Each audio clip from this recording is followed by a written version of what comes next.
As I said earlier in the video that the image of the white American male in the Philippines is that we are here chasing women. Whether it be hooking up with some girl we met on the internet, whether it be coming over and just banging them right and left, or coming over looking for some sort of an arrangement with a woman. That most of the older white men coming to the Philippines are coming here for looking for some sort of an arrangement with a woman that is physical. Okay, that is the image that the American male population has. Now, here's the question that would rise. Well, before I do that, let me raise up an interesting situation. The former ambassador, which is a fucking hypocrite, Harry Thomas, I believe his name is, the black one, the black guy, okay? He's a hypocrite, and I'm going to tell you why in a minute. He said that he believed that 40% of American men that come to the Philippines are coming for sexual purposes, okay, 40%. Now, why is he a hypocrite? He actually had to leave the country because it came out that he was hooking up with a local girl. Oh, sorry, puppy. That he was hooking up with a local girl. So he's a freaking, 40% of men come here looking for women. Well, and I'm going to be one of the 40%. And I'm the ambassador. Yeah. But anyways, he made that statement. So that would lead to this question of,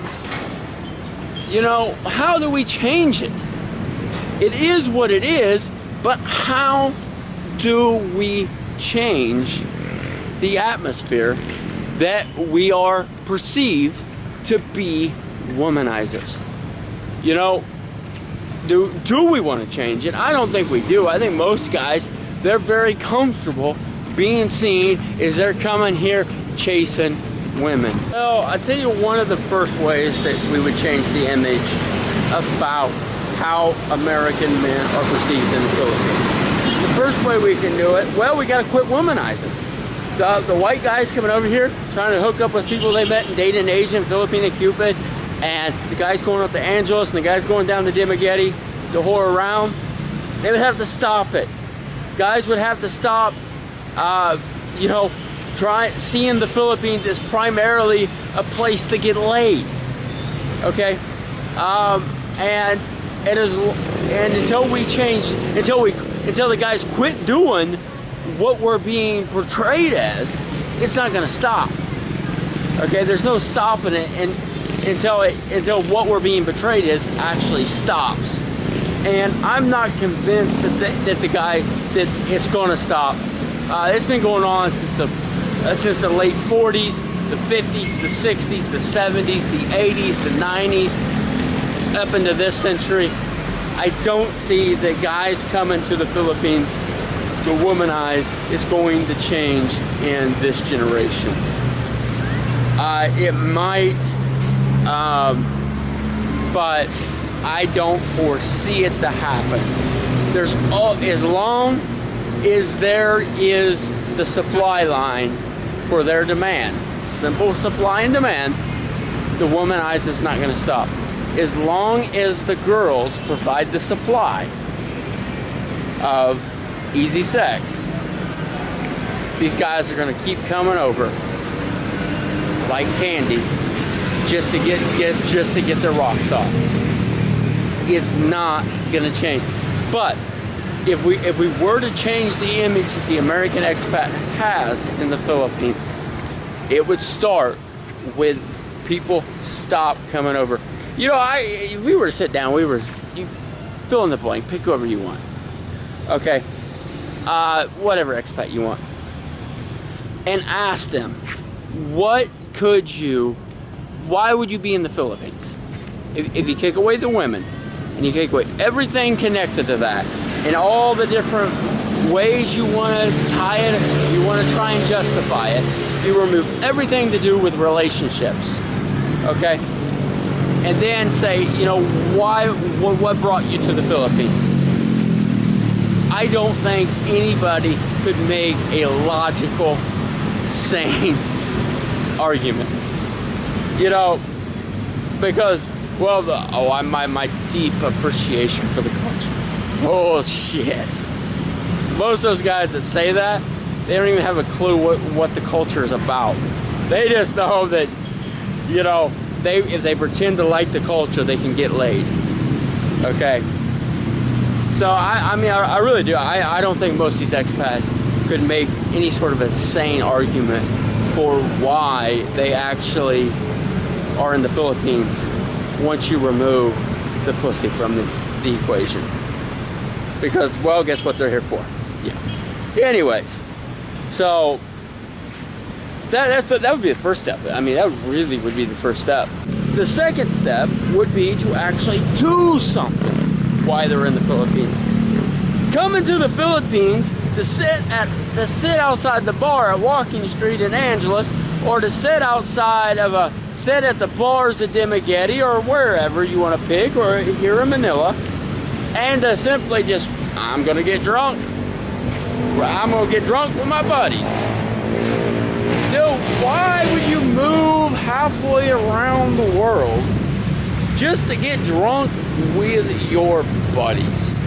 I mean, really, if you just want to get drunk with friends, you can drive right down the street, go to the local bar, and walk in there, and you know, it's like Cheers, everybody knows your name, okay? And get drunk. I mean, that's really why you're not gonna do anything.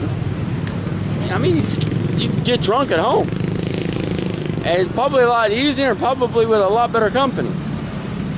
But that's neither here nor there. Okay, so what do we need to do? Well, my first suggestion, anyways, would be to actually go and do something. You know, I look around the channels and I rarely see these guys actually do anything, man. You know, they don't really go anywhere. You know, maybe once or twice a year they go to the beach. But besides that, they aren't really cruising anywhere. They don't see anything. You know, if you wanted to make a, you know, if immigration came out and said in order to be a tourist, you have to prove that you're actually a tourist. Kumusta? You have to actually prove that you're a tourist. You know, what would happen? How many guys, how many of these expats could actually prove that they are a tourist? That they're actually here for tourism purposes? I don't think many of them could. And I'm talking about the vloggers, I don't think many of them could. I don't think they can make a sound argument for it. Because going to the 3 different bars on the corner isn't going to be tourism. I mean, I really question that they could make that case today. I just don't think they could. Maybe, but I don't think that they could.